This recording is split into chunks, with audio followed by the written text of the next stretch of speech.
The FEI requires all those involved in sport involving horses to adhere to the FEI Code of Conduct and to acknowledge and accept that at all times the welfare of the horse must be paramount.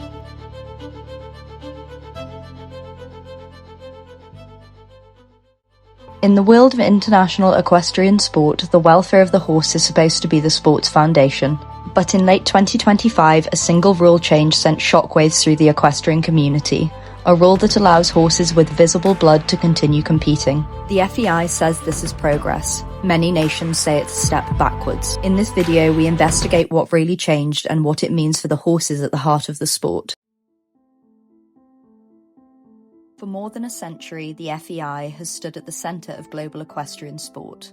Founded in 1921 and headquartered in Switzerland, the organisation presents itself as the guardian of horse welfare and the architect of modern competition. It governs 7 disciplines from show jumping and dressage to eventing, endurance and para-equestrian sport, shaping the rules that define how horses and riders compete on the world stage. The FEI's responsibilities stretch far beyond writing rulebooks. It regulates international competitions, licenses officials, registers horses and athletes, and works with national federations to maintain a unified global system. In its own mission statement, the FEI emphasises integrity, welfare, and a fair partnership with the horse. Values it claims sit at the heart of every decision it makes. But with that authority comes enormous power. The FEI is not just a sporting body. It is the final word on what is and isn't acceptable in equestrian sport. Its decisions shape careers, influence national policies, and determine the standards by which millions of horses are trained, managed, and judged. And when the FEI changes a rule, the entire sport feels it.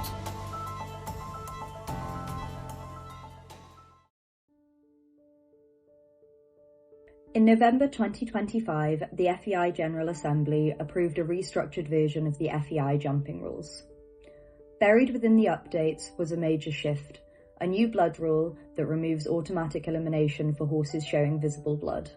The FEI announced the change with confidence, stating that the new system would create greater consistency, transparency, and improved welfare outcomes. They highlighted mandatory veterinary checks, public warnings, and a new accountability system. But behind the polished language lies a stark reality. A horse with visible blood can now be allowed to continue. Despite the FEI's confidence, several major equestrian nations voted against the rule, including Great Britain, Germany, Sweden, Denmark, and Austria. These are some of the most respected, welfare-focused federations in the sport, and their objections were immediate and uncompromising. In a joint statement, British Equestrian and British Show Jumping condemned the rule change. They wrote, "We believe this rule change is a step backwards for horse welfare." They warned that allowing a horse to continue in competition after visible blood has been observed risks undermining public trust in equestrian sport. And they emphasised a point that the FEI avoided. Visible blood is an objective indicator of harm. Removing automatic elimination weakens the welfare safeguards that protect the horse. This wasn't a mild disagreement, it was a direct challenge to the FEI's claim that the rule enhances welfare. From a welfare science perspective, the issue is clear. Blood means tissue damage. Tissue damage means pain or sensitivity, and pain affects performance, stress levels, and long-term welfare. Even minor wounds can cause elevated stress hormones, altered movement, defensive behaviour, and reduced willingness to perform. The FEI's suggestion that some blood is insignificant is not supported by equine welfare research. Under the old rule, the system was easy. Blood equals elimination. No debate, no pressure, no negotiation. Under the new rule, everything changes. Officials must now decide how much blood is acceptable, whether the cause is acceptable, whether the horse is fit to compete. These decisions happen in seconds under intense competitive pressure, with riders and teams arguing to continue.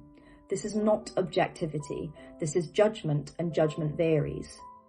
Imagine this, a horse is caught in the mouth, blood trickles from it. Under the new rule, the steward calls the vet performs a quick check, the rider insists it's superficial, the blood is wiped and the horse continues. Cameras capture a bleeding horse jumping a 1.60 m course. British Equestrian warned that this scenario risks eroding the social licence to operate and public's acceptance of the equestrian sport. And they're right. The FEI emphasises transparency. Warnings will be published. federations will be notified, data will be collected. But transparency after the fact does not protect the horse in the moment. A warning issued after the round does not undo the pain, the stress, the further risk of injury, and the public backlash. Transparency is not a welfare safeguard, it is a record of welfare failure. In recent years, dressage has tightened its blood rule, show jumping is now loosening it. If welfare is the FEI's guiding principle, why are the rules moving in opposite directions? The answer may lie not in welfare science, but in competitive pressure. The FEI says the new blood rule improves welfare, but the federations who oppose it and the welfare science behind their objections tell a different story. This rule does not strengthen welfare protections, it weakens them. It introduces subjectivity, it increases pressure on officials, and it risks the sport's public trust. If equestrian sports wants a future, the standard must remain simple. If there is blood, the horse stops. Not because every case is catastrophic, but because the cost of getting it wrong is too high. And that's the heart of the issue. The welfare rule only works when it's clear, consistent, and impossible to misinterpret. The moment you add grey areas, how much blood, what kind of blood, was it accidental, was it performance related, you shift the burden onto stewards who are already under immense pressure. You create room for hesitation, for doubt, for influence, and in a sport where horses are pushed to their physical limits, hesitation is the last thing welfare policy can afford.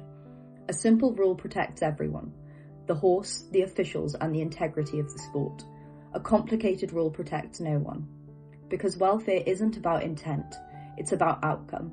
And when a horse is bleeding in competition, the outcome is already unacceptable.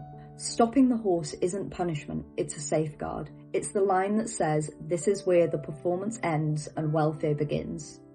If show jumping wants to maintain credibility with riders, with fans, with the public who ultimately decide whether equestrian sport continues, that line cannot move.